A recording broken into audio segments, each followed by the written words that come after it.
हिंदी में यूपीएससी की तैयारी से संबंधित प्रोग्राम्स को देखने के लिए सब्सक्राइब करें स्टडी IQ हिंदी। नमस्कार, मैं ओम द्विवेदी स्वागत करता हूं आपका स्टडी IQ हिंदी के इस प्लेटफॉर्म पे। और आज मैं आपसे बात करने वाला हूं भारत के सबसे बड़े मानवाधिकार उल्लंघनकर्ता के बारे में। जी हाँ, मैं बात करने वाला हूं उसके बारे में जिसने एक समय में अपनी जड़ें तिरुपति से लेकर के पशुपति तक फैला रखी थी। यानी कि मैं बात कर रहा हूं उस क्षेत्र की जिसको रेड कॉरिडोर एरिया से जाना जाता है। और इस क्षेत्र में जो काबिज था, जिसने अपनी जड़ें हैं जो वो इतनी मजबूत कर रखी थी कि हर तरह के मानवाधिकार का उन्होंने उल्लंघन किया। आप समझ गए होंगे कि मैं बात कर रहा हूं नक्सलवाद का, क्योंकि अभी हाल ही में जो होम मिनिस्टर की तरफ से स्टेटमेंट आ रहा है वो ये है कि 2026 तक नक्सलवाद को पूरी तरीके से जड़ से समाप्त कर देंगे।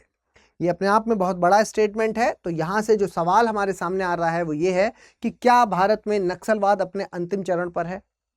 ये बात जो मैंने अभी आपसे कही वो मैं आपको दिखा देता हूं कि जो न्यूज़ आ रही हैं ये हिंदू की न्यूज़ है। ये आपको अलग अलग जगहों पर आपको ये न्यूज़ देखने को मिल जाएगी जहां पर ये कहा जा रहा है कि left wing extremism is on it's last leg, says Amit Shah after a review meeting. इन्होंने कहा कि Maoist being human right violators, जो माओवादी हैं, सबसे बड़े जो मानवाधिकार उल्लंघन करता है, विल एरेडिकेट नक्सलिज्म बाय 2026। मतलब इनको 2026 तक पूरी तरीके से समाप्त कर दिया जाएगा। यहाँ पर कुछ ऐसा डेटा है जो आपके पेपर में काम आ सकता है। आप जानते हैं कि GS पेपर 3 के अंतर्गत एक इंटरनल सिक्योरिटी यानी आंतरिक सुरक्षा वाले पोर्शन में हम इस टॉपिक को पढ़ते हैं। इस लिहाज से यूपीएससी एस्पिरेंट के होने के लिहाज से ये टॉपिक आपके लिए बहुत इंपॉर्टेंट हो जाता है।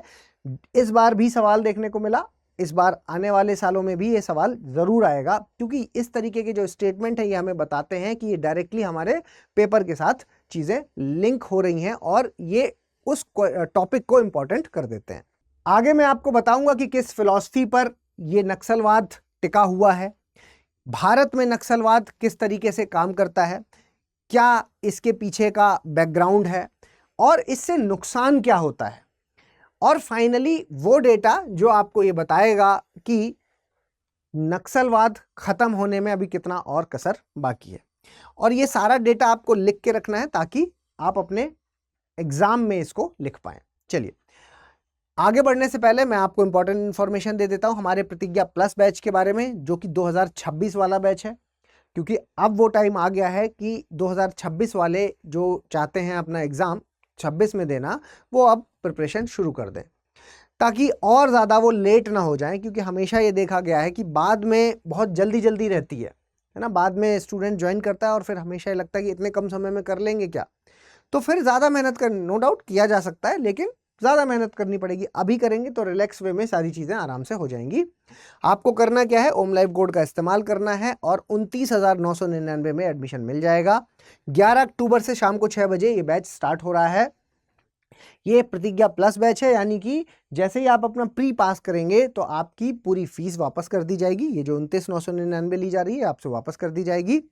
और प्लस का मतलब यहाँ पर है कि अगर आप हमारे द्वारा कराए गए हर एक टेस्ट में रैंक 1 लाते हैं, मतलब जिस भी टेस्ट में आप रैंक 1 लाएंगे उसमें आपको 11,000 रुपए भी दिए जाएंगे। ठीक है, तो फटाफट इसमें ज्वाइन कर लीजिए। चलिए यहां पर आप देख पा रहे हैं भारत में वामपंथी उग्रवाद। तो अगर हम वामपंथी उग्रवाद की बात करते हैं तो आपको थोड़ा सा पीछे जाना होगा कि भाई ये है क्या। लेफ्ट की बात करते हैं तो लेफ्ट की फिलॉसफी बेसिकली है क्या।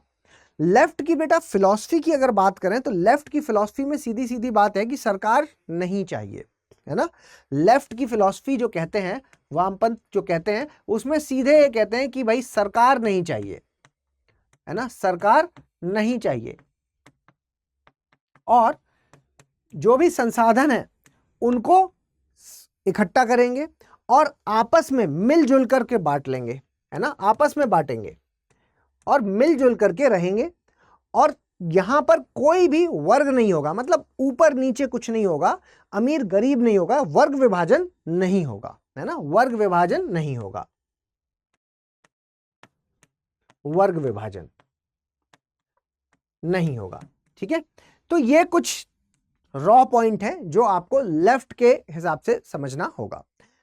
मैंने अभी आपको यहाँ पर जो दिखाया वो यही है कि ये अगर मैं बात करता हूँ पीछे की कहाँ से ये धारणा आई, विचारधारा कहाँ से आई, तो उस विचारधारा में सबसे पहला जो नाम आता है वो है मार्क्स का। आप कहेंगे कि सर क्या भारत में जो नक्सलवाद है वो मार्क्स की फिलॉसफी पर बेस्ड है? तो नहीं, मार्क्स की फिलॉसफी उसके लिए एक बेस का काम करेगी, लेकिन धीमे धीमे बदलाव हुए हैं और उस बदलाव के बाद आज जो भारत में हम नक्सलवाद देख रहे हैं, या भारत में जब जिस तरीके से नक्सलवाद ने अपनी करवटें बदली हैं, उस हिसाब से आप कह सकते हैं कि ये सिर्फ बेस का काम करेगी।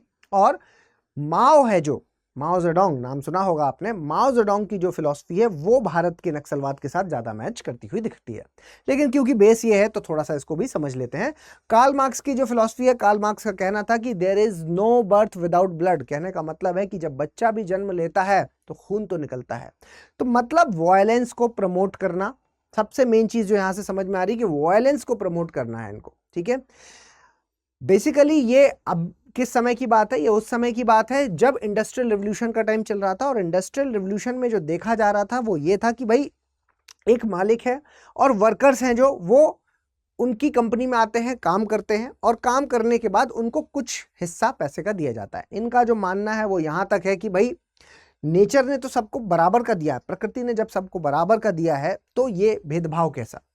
ये भेदभाव क्यों? क्योंकि कुछ पावरफुल लोग हैं जिन्होंने इस संपत्ति पर कब्जा किया हुआ है और इस कब्जे को उन्होंने अपने अंडर में लिया और फिर कुछ दूसरे लोगों को थोड़ा थोड़ा करके वो अपने हिसाब से बांटते हैं। यानी कि दो वर्ग बन गए हैं, एक ऐसा वर्ग जो रूल कर रहा है और एक ऐसा वर्ग जो काम कर रहा है। तो इस वर्ग विभाजन के ये पूरी तरीके से अगेंस्ट में है और इन्होंने जो साफ जो मेन पॉइंट इन्होंने कहा है कि हिंसा का प्रयोग हमें करना है और होनी क्या चाहिए? कॉमन ओनरशिप होनी चाहिए। मतलब कि जो जितना काम करेगा उसको उतना ही पैसा मिलेगा। और जो मैं वायलेंस के लिए कह रहा हूं, तो वायलेंस वाला पार्ट के लिए इनका कहना है कि भाई अगर आपको लगता है कि मेरे साथ गलत हो रहा है तो आवाज तो आपको ही उठानी पड़ेगी और उस आवाज को उठा करके आपको वहां पर संघर्ष करना पड़ेगा। और संघर्ष कैसा होगा? हिंसा वाला संघर्ष होगा। संघर्ष कैसा होगा? हिंसा वाला संघर्ष होगा, यानी कि वायलेंस से कब्जा करना होगा। ये कहते हैं the history of all previous societies has been the history of class struggle. जितनी भी आप इतिहास की समाज उठा लीजिए उसमें आपको क्लास स्ट्रगल देखने को मिलेगा। वर्ग का जो स्ट्रगल है, वर्ग का जो विभाजन है वो जरूर देखने को मिलेगा। हमेशा आपको ये दिखेगा कि एक वर्ग है जो निचले वर्ग को, ऊंचा वर्ग है जो वो निचले वर्ग को सता रहा है और वहां पर हमेशा स्ट्रगल देखा गया है, मतलब वहां पर हमेशा संघर्ष देखा गया है। उसके बाद चीजें आगे बढ़ी और इस फिलॉसफी में लोग आगे बढ़े और फिर इस तरीके से इनकी फिलॉसफी धीमे धीमे करके रशिया तक पहुंची। और फिर आपने देखा कि लेनिन को आप जानते होंगे, और लेनिन, व्लादिमीर लेनिन है जो ये रूसी क्रांति के जनक माने जाते हैं। 1917, मतलब हम यहाँ 1848 से हम अब 1917 में आ गए और यहाँ फिलॉसफी में थोड़े से बदलाव हुए। इन्हीं की फिलॉसफी को ये आगे लेकर के गए, लेकिन इसमें कुछ बदलाव थे। इन्होंने यहाँ कभी भी पार्टी के बारे में नहीं कहा। इन्होंने कहा कि आपको अगर दिक्कत है तो आपको ही सामना करना पड़ेगा और आवाज इसके लिए उठाना होगा और आवाज का तरीका होगा हिंसा। लेकिन यहाँ पर इन्होंने कहा कि देखो, प्रॉब्लम अगर हम नीचे और ऊपर की बात करते हैं तो, क्योंकि अगर मार्क्स के समय की बात करें तो उस समय सिर्फ और सिर्फ इंडस्ट्री में एक मजदूर है काम करने वाला और एक मालिक है काम करवाने वाला। लेकिन यहाँ पर बहुत सारे वर्ग हैं। मतलब कहने का, मजदूरों का वर्ग अलग है, व्यापारियों का वर्ग अलग है। भाई परेशानी तो हर किसी को है और हर कोई अपने ऊपर वाले से परेशान है। तो ये जो ऊपर नीचे है ये दिक्कत है। लेकिन जब इनकी दिक्कतें को समझते हैं तो यहाँ दिक्कतों की कैटेगरी अलग अलग हो जाती है। अब क्योंकि दिक्कतों की कैटेगरी अलग अलग है तो आपको यहाँ पर क्या है, अपनी अलग अलग पार्टी बनानी पड़ेगी। जैसे मजदूरों की पार्टी एक हो गई, व्यापारियों की पार्टी एक हो गई, किसानों की पार्टी एक हो गई। इस तरीके से ये लेकर आए पार्टी की अवधारणा। पार्टी अवधारणा आ गई यहाँ पे। फॉर एग्जाम्पल श्रमिकों की पार्टी, मतलब सेम इंटरेस्ट वाले लोग हैं जो वो एक साथ आएंगे, सेम इंटरेस्ट वाले लोग एक साथ आएंगे। एक और बदलाव किया इन्होंने, ये एक हुआ। और उसके बाद इन्होंने कहा कि भाई अपनी अपनी पार्टी उठाओ और फिर अपना एक जो ग्रुप बनाओ, वो ग्रुप के आधार पर आप धावा बोलो, है ना। आप ग्रुप के आधार पर अपनी जो संसाधन है उनको छीनो और फिर उनको आपस में बांटो। और इसमें इन्होंने एक और बात ऐड की कि अगर आपको ये लगता है कि आपकी पार्टी उतनी काबिल नहीं है, उतनी स्ट्रांग नहीं है कि संसाधनों को ताकतवर लोगों से छीन सकती है, तो आपको क्या करना है, जो उस जगह की मेन पार्टी है, बड़ी मजबूत वाली पार्टी है और जो उस ताकतवर लोगों से लड़ रही है, उसके साथ एसोसिएट हो जाओ। फिर से समझिए, मैंने कहा कि इन्होंने पार्टी की अवधारणा ये जो लेकर के आए लेनिन, व्लादिमीर लेनिन ने एक और बात ऐड की। इन्होंने कहा कि अपनी एक तो पार्टी बनाइए, और अगर आपको ये लगता है कि पार्टी आपकी इतनी पावरफुल नहीं है कि संसाधनों को छीन सकती है, तो क्या करना है आपको, कि आपको अपनी पार्टी को किसी ऐसी पार्टी के साथ जोड़ देना है, एसोसिएट कर देना है, जो संघर्ष के खिलाफ लड़ने वाली सबसे मजबूत पार्टी हो। इसी का परिणाम था सीपीआई। भारत में एम.एन. रॉय ने 1920 में कम्युनिस्ट पार्टी ऑफ इंडिया की स्थापना की, और आप सब जानते हैं कि यह पार्टी किसके साथ मिलकर लड़ी, कांग्रेस के साथ मिलकर लड़ी। क्यों? क्योंकि ये उस वक्त इतनी पावरफुल पार्टी नहीं थी कि डायरेक्ट अंग्रेजों से संसाधनों को छीन सके। तो उस समय की सबसे मजबूत पार्टी कांग्रेस के साथ एसोसिएट होकर के एम.एन. रॉय ने ये जो पार्टी बनाई थी कम्युनिस्ट पार्टी ऑफ इंडिया, ये उसके साथ एसोसिएट होकर लड़ी। चलिए फिर देखते हैं। और अब जो तीसरी फिलॉसफी है वो है माओ की फिलॉसफी। माओ की फिलॉसफी भारत के साथ बहुत ज्यादा अलाइंड है। भारत के साथ बहुत ज्यादा अलाइंड होने का मतलब क्या है कि माओ त्से तुंग या माओ जेडोंग 1949 में इन्होंने अपनी एक अवधारणा लाई, जो कि ये माओवादी शब्द है जो वो इन्हीं के नाम से जुड़ा हुआ है। इन्होंने यहां पर देखा कि बात तो सही है, संघर्ष करना है, और संघर्ष के लिए हमें कौन चाहिए, हमें ऐसा व्यक्ति चाहिए जो सताया हुआ है। तो अगर चाइना की स्थिति देखते हैं तो चाइना में देखा जा रहा है कि मजदूर तो है ही नहीं यहाँ, तो अब किसकी पार्टी बनाएंगे, तो इन्होंने कहा कि सबसे निचले वर्ग की पार्टी बनाएंगे। हर जगह पर, हर एरिया में किसान अगर सताया जा रहा है तो उसको भी अपनी पार्टी में ले लो, आदिवासी सताया जा रहा है उसको अपनी पार्टी में ले लो, अगर युवा सताया जा रहा है उसको अपनी पार्टी में ले लो। तो हर निचला वर्ग का जो भी व्यक्ति है, जो अपने आप को ये फील करता है कि उसको सताया जा रहा है, तो उसको अपनी पार्टी में ले लो और उसकी एक पार्टी बनाओ। मतलब हर उन लोगों की पार्टी बनाओ जो कि सताए जा रहे हैं, जो कि निचला वर्ग है, ठीक है। और फिर जाकर के पावर पर कब्जा करो, और इस कब्जा करने का तरीका क्या होगा, तरीका होगा गुरिल्ला वॉरफेयर, यानी छापामार युद्ध। आओ, लड़ो और फिर वापस छुप जाओ, है ना। पहले छुपे रहो, फिर बाहर निकलो, फिर मारो, गोली चलाओ और फिर वापस छुप जाओ, ठीक है।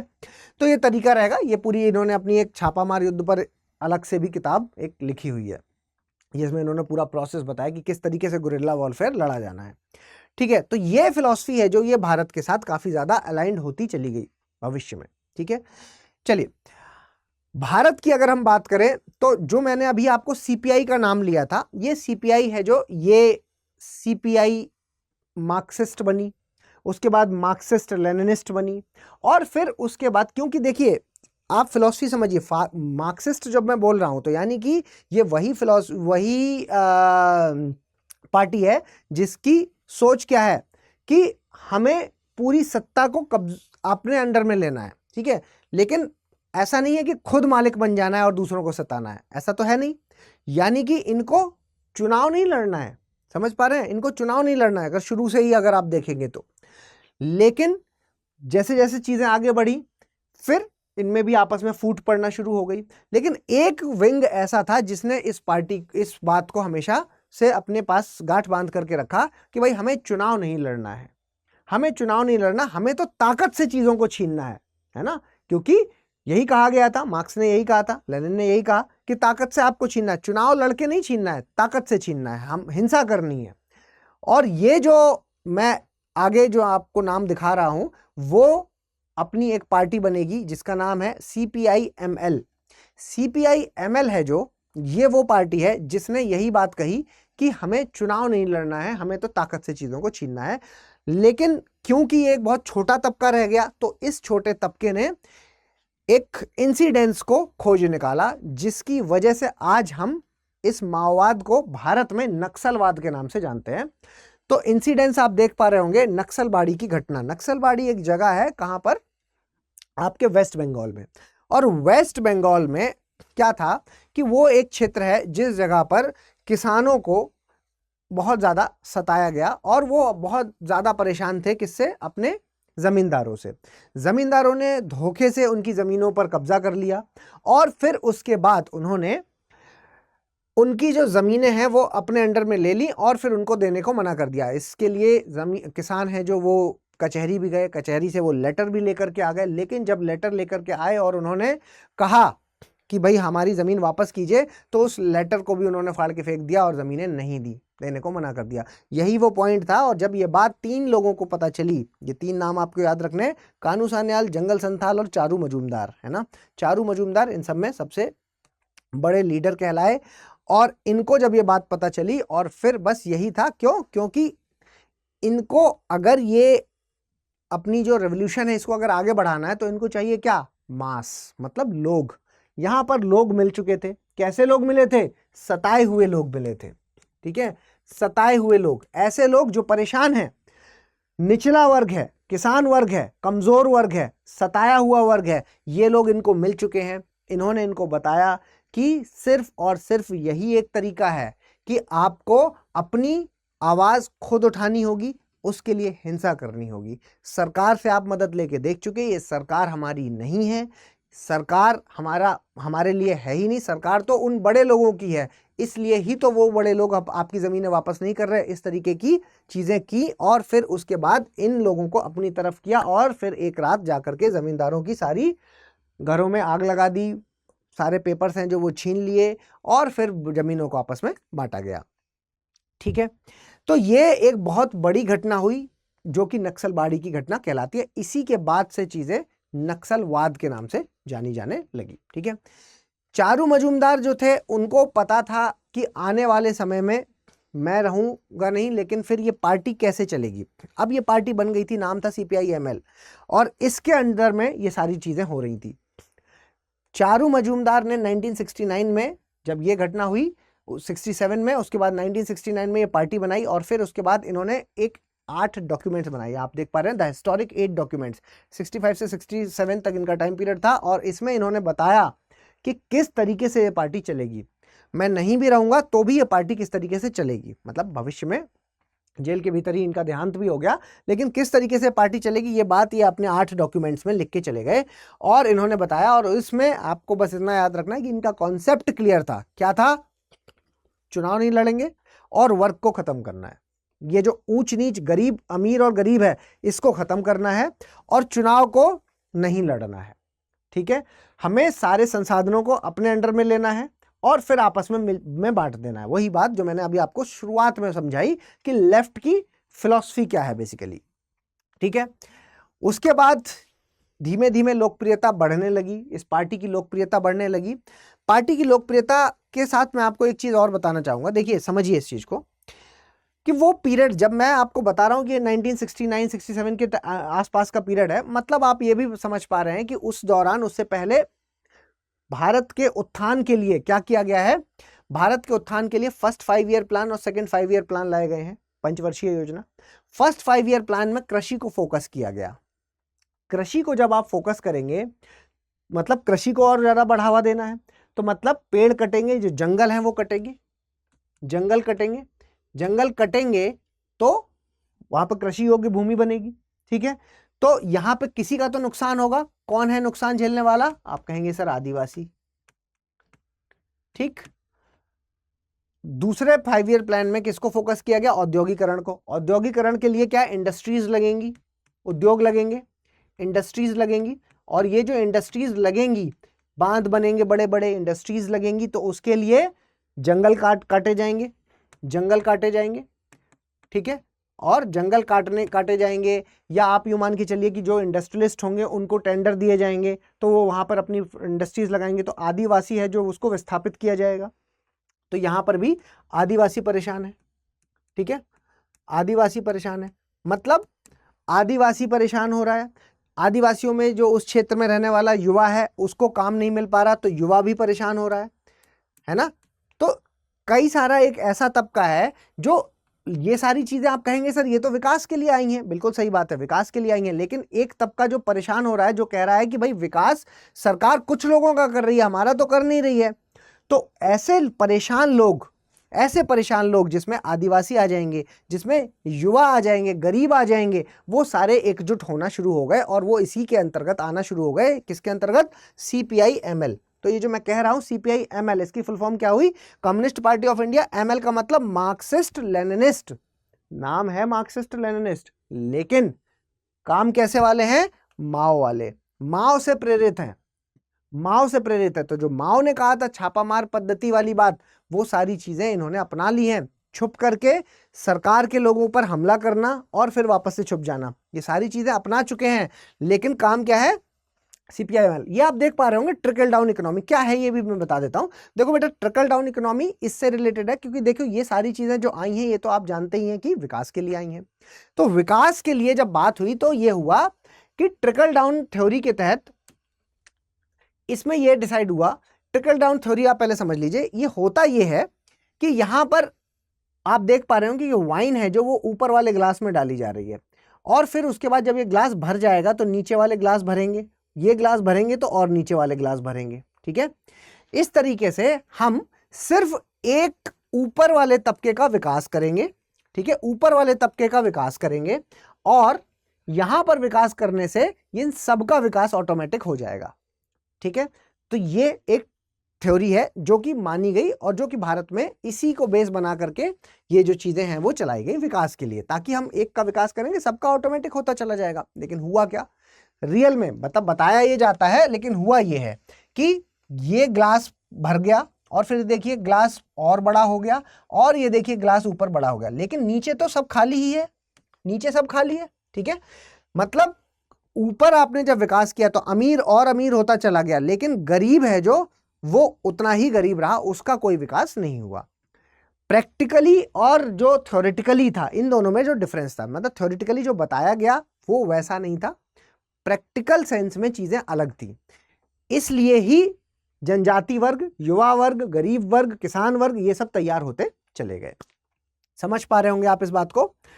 और इसके अलावा फिर नक्सल हैं जो इसके लक्ष्य के बारे में भी आप देखिए कि भारत में इन्होंने बेसिकली इनके लक्ष्य क्या है। नक्सल के जो लक्ष्य हैं वो उसमें ये है कि सबसे पहले चुनाव को बहिष्कार करना। ये आप देख पा रहे होंगे, ये झंडा है, इसमें बहिष्कार शब्द भी लिखा हुआ है ना। तो चुनाव को बहिष्कार करना है। लंबा नागरिक संघर्ष करेंगे, सब मिल करके लड़ेंगे। और कैसे लड़ेंगे? क्योंकि माओ की फिलॉसफी ऐड हो चुकी है, तो आप कहेंगे सर गुरिल्ला युद्ध लड़ेंगे। और क्रांति के लिए ग्रामीण केंद्र बनाएंगे। आप जानते हैं ग्रामीण केंद्र में ये कौन मिल जाएंगे? ये जो मैंने आपको बताया, किसान मिल जाएगा, वहां आदिवासी मिल जाएंगे, वहां पर आपको कम पढ़े लिखे लोग मिल जाएंगे। तो इसलिए ग्रामीण केंद्र बनाएंगे। क्यों? क्योंकि इनको वो लोग चाहिए जिनको आसानी से क्या किया जा सके, अपनी तरफ लाया जा सके, आसानी से उनको ये समझाया जा सके कि सरकार तुम्हारी नहीं है। ठीक है, तो आपको हो सकता है सुन करके थोड़ी सी ये फीलिंग आई हो कि नहीं ये इनके साथ गलत हुआ था इसलिए ये ऐसे बने। नो डाउट सरकार का फेलियर है ये। आज अगर भारत में नक्सलवाद जैसी चीज है तो यानी कि सरकार का फेलियर तो है, क्योंकि उस वक्त सरकार ने उस तबके पर फोकस नहीं किया, इसकी वजह से ऐसी चीज का जन्म हुआ। लेकिन आज के समय में ये बहुत बड़ी प्रॉब्लम, अब आज नहीं कह सकते, लेकिन हाँ पिछले कुछ समय से बहुत बड़ी प्रॉब्लम बनी हुई है। स्पेशली अगर आप कहेंगे तो जब से CPI-ML बनी तब से एक बहुत बड़ी प्रॉब्लम, 1960s से ये एक प्रॉब्लम है जो बनी हुई है। लेकिन धीमे धीमे करके अब चीज़ों को मैनेज किया जा सका है। ये कुछ डेटा मैं आपको बता रहा हूँ, इस डेटा को आपको ध्यान में रखना है और अपने एग्जाम में यूज करना है। देखिए ये डेटा है जो ये 2009, 10 और 21 का डेटा है, थोड़ा सा पुराना डेटा है जो कि अवेलेबल डेटा है। और उसके बाद जो अभी आज जो हम इसको पढ़ रहे हैं वो नए डेटा की वजह से पढ़ रहे हैं, वो भी मैं आपको बताऊंगा। लेकिन ये भी आप ध्यान में रखें क्या है। जब हम बात करते हैं 2009 की, तो 2009 में 2258 के ऐसे इंसिडेंट्स थे जिसमें आप कह सकते हैं कि LWE के वायलेंस थे, मतलब जहां पर LWE की द्वारा की गई हिंसा, वामपंथियों के द्वारा की गई हिंसा है जो, उसमें 2228 थे, जो कि 2021 में घटकर कितने हो गए? 509। इतना डेटा आप याद कर नहीं पाएंगे, तो क्या याद कर लीजिए, ये याद कर लीजिए कि अगर हम घटनाओं की बात करते हैं कि कितनी घटनाओं में 2009 से 2021 में क्या कमी आई है, तो आप याद कर लीजिए 77% की कमी आई है। ऐसी घटनाओं में जो वामपंथी उग्रवाद के द्वारा हुई उनमें 77% की कमी आई। अगर मैं ऐसे जिलों की बात करूं कि 2009 में 96 जिले थे और 2021 में रह गए 46, यानी कि 52% की कमी यहां पर देखने को मिली। ठीक है, और अगर हम मृत्यु की बात करते हैं तो 2010 में 1005 वायलेंस की वजह से, हिंसा की वजह से होने वाली मौतें हैं जो वो है 1005, जो घट के 147 रह गई 2021 में। ये भी याद मत करिए, क्या याद करिएगे आप, 85% की कमी। ठीक है, तो यानी कि 3 डेटा मैंने आपको बताए हैं वो याद रखिएगा। एक इंसिडेंस, हिंसा जो हुई है उसमें, मतलब जो वायलेंस हुआ है उसके द्वारा हुई जो भी घटनाएं हैं, उन घटनाओं में अगर देखेंगे तो 77% की कमी आई है। जो डिस्ट्रिक्ट हैं उनमें 52% की कमी देखी गई, और जो मौतें हैं उनमें 85% की कमी देखी गई। वहीं अगर हम बात करते हैं माओइस्ट के द्वारा किए गए अटैक की, तो 2018 में आप देख पा रहे हैं कि माओइस्ट के द्वारा जो है वो कितने अटैक किए गए हैं, 2018 में 275 अटैक। वहीं अगर आप बात करते हैं कि सिक्योरिटी पर्सनल कितने किल्ड हुए हैं इसमें, जिसमें कि 2000 माओइस्ट अटैक हुए हैं 275, जिसमें कि 55 सिक्योरिटी पर्सनल मरे हैं। मतलब सरकार के कितने व्यक्ति हैं जो मरे हैं, 55 व्यक्ति मरे हैं, है ना, 2018 में। वहीं अगर आप 2023 की बात करते हैं तो ये डेटा बताता है कि 275 से घट करके संख्या 37 हो गई, 37 अटैक हुए और 7 लोग मरे। मतलब काफी ज्यादा सिक्योरिटी पर्सनल की मौतों में गिरावट देखने को मिली, जो कि एक अच्छी पकड़ बता रहा है कि सरकार ने यहाँ पर काफी अच्छे काम किए हैं।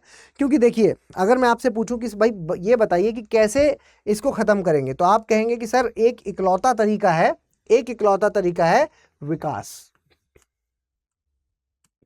विकास करना है, आप कहेंगे कि सर विकास कर रहे हैं तो वो तो तोड़ देते हैं, रोड बनाते हैं तो रोड को तोड़ देते हैं, है ना।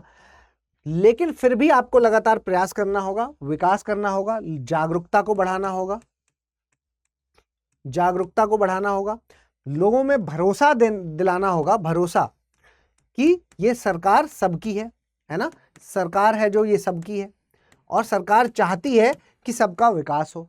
तो एजुकेशन है जो वो लानी होगी, है ना, एजुकेशन लानी होगी। तो इस तरीके की चीज़ें हैं, जब तक आप नहीं करोगे, स्वास्थ्य की सुविधाएं दीजिए, आप एजुकेशन की सुविधाएं दीजिए, बुनियादी चीज़ें दीजिए, कनेक्शन प्रोवाइड कराइए, सड़कें बनाइए वहाँ पर, उसके आधार पर ही आप ये कह पाएंगे कि इस क्षेत्र का विकास हो रहा है। और जब इस क्षेत्र का विकास होगा तो ऑटोमेटिकली चीज़ें ठीक हो जाएंगी। आप लोगों ने सुना होगा सलवा जुदुम के बारे में, है ना, सलवा जुदुम। ये सलवा जुदुम है जो, ये क्या था, ये एक ऐसा प्रोग्राम था जिसके तहत क्या था कि छत्तीसगढ़ में ये स्टार्ट किया गया था, जिसके तहत क्या था कि जो एक आदिवासी कम्युनिटी थी, आई थिंक गोंड कम्युनिटी के लोगों को तैयार किया जाता था इन्हीं के अगेंस्ट लड़ने के लिए। गोंड कम्युनिटी के जो युवा थे उनको सरकार की लोगों ने हथियार दिए थे कि इनको आप जो गोंड कम्युनिटी के लोग हैं उनको तैयार कीजिए इन्हीं के अगेंस्ट लड़ने के लिए, नक्सलवादियों के अगेंस्ट लड़ने के लिए। सुप्रीम कोर्ट ने इसको खारिज किया। सुप्रीम कोर्ट ने कहा कि ये तो वही बात हो गई कि भाई नक्सलवादी भी यही कर रहा है, ब्रेन वॉश करके इनको अपनी साइड में ला रहा है और सरकार के अगेंस्ट लड़ा रहा है, और आप भी वही कर रहे हैं, तो ये बात तो एक ही हो गई। तो इसलिए आपको क्या करना है, ये काम नहीं कर सकते, तो इसको खारिज कर दिया गया था। ये पूछा जाता है कई बार, तो इसलिए ये शब्द याद रखिएगा, सलवा जुदुम। ठीक है, तरीका एक ही है, विकास करना है, और विकास के अलावा और कोई दूसरा तरीका यहाँ पर नहीं है। तो सरकार ने इस पर खूब ध्यान दिया, समाधान जैसी योजनाएं लेकर के आए, समाधान जैसी जो पहल है उसकी तरफ उन्होंने ध्यान दिया कि पुलिस के जो चौकियां हैं उसको मजबूत करना है। उन्होंने ध्यान दिया कि आधुनिक हथियार हैं जो वो देने हैं। उन्होंने ध्यान दिया कि बुनियादी ज़रूरतें हैं जो वो सिक्योरिटी पर्सनल की पूरी करनी है, प्लस साथ में एग्रेसिव तरीके से आगे बढ़ना है। एक तो ये था कि भाई ये ऐसा व्यक्ति है जिस पर आप डायरेक्टली गोली नहीं मार सकते क्योंकि भारत का ही नागरिक है, ठीक है। अगर टेररिस्ट होता तो गोली मार देते, लेकिन ये तो भारत का नागरिक है। तो हम अभी तक कैसा डिफेंसिव खेल रहे थे, अपने आप को बचा रहे थे, लेकिन अब सरकार ने एग्रेसिव तरीका आजमाया है। ठीक है, एग्रेशन का यहाँ पर मतलब ये नहीं है कि गोली मार देते हैं अब सीधे। एग्रेशन का मतलब ये है कि बहुत तेजी से पैसा खर्च किया जा रहा है, इस जगह को विकसित किया जा रहा है ताकि लोगों पर ये समझ आए, चुनाव हो प्रॉपर तरीके से, लोग जिनको ये चाहते हैं वही चुना जाए और फिर वो उस क्षेत्र का विकास करे। ठीक है, खैर जो डेटा मैंने बताया था, जो अभी आपको याद रखना है वो ये डेटा है, ये आज की न्यूज़ का ही है। इसमें कहा जा रहा है कि मार्च 2026 तक नक्सलवाद को खत्म करने की घोषणा यहाँ पर कर दी है। ठीक है, जिसमें इन्होंने, अमित शाह ने, जो हमारे होम मिनिस्टर हैं, उन्होंने कहा कि 30 सालों में पहली बार ऐसा हुआ कि वामपंथी उग्रवाद से संबंधित मौतें अब सालाना 100 से नीचे आ गई हैं। ठीक है, उन्होंने कहा कि नक्सली हिंसा के खिलाफ अब अंतिम हमले का समय आ गया है। ठीक है, और नक्सलवादियों को क्या बताया, मानवाधिकारों का सबसे बड़ा उल्लंघन करता। ध्यान दीजिएगा, क्योंकि ये मुख्य धारा में नहीं है तो इसलिए इनसे आह्वान किया गया है कि युवाओं को मुख्य धारा में यहाँ पे आना होगा, क्योंकि युवा क्या है, युवा भारत की सबसे बड़ी इस वक्त ताकत है। आप जानते ही हैं, इकोनॉमी में आप कई बार पढ़ चुके हैं, डेमोग्राफिक डिविडेंड हमारा इस वक्त सबसे हाई है। और डेमोग्राफिक डिविडेंड का मतलब क्या हुआ कि जो युवा है, भारत की जो जनसंख्या है, अगर आप उसकी बात करते हैं तो 15 से 64 साल की जनसंख्या है, जो वो मैक्सिमम कितनी है, 60% के आसपास है। और इतनी जनसंख्या अगर भारत में मौजूद है, युवा जनसंख्या, तो यानी कि ये भारत की ग्रोथ का टाइम है। और यहाँ पर अगर युवा भटका हुआ है तो उसको मुख्यधारा में लाना बहुत जरूरी है। ठीक है, और जैसा कि मैंने आपको बताया कि रक्षात्मक के बजाय अब आक्रामक अभियान है जो वो चलाए गए। और इसके अलावा जो सबसे इंपॉर्टेंट डेटा है वो ये है कि ध्यान में रखिएगा आप कि अब जो जिलों की संख्या है वो 96 से घटकर कितनी हो गई, 16 हो गई है। जिलों की संख्या 96 से घट के 16 हो चुकी है। ठीक है, ये डेटा आपको याद रखना है। ठीक है, तो ये कुछ चीजें थी जो आपको याद रखनी चाहिए। और इसके अलावा अगर आप मुझे टेलीग्राम पर फॉलो करना चाहते हैं तो ये QR कोड है, इस पर टेलीग्राम पर आप फॉलो कर लीजिए, ताकि जो भी रीसेंट अपडेट्स हैं वो मैं आपको दे पाऊँ। और ये देख लीजिए, ओम द्विवेदी स्टडी IQ, इसके थ्रू भी आप टेलीग्राम पर मुझे ज्वाइन कर सकते हैं।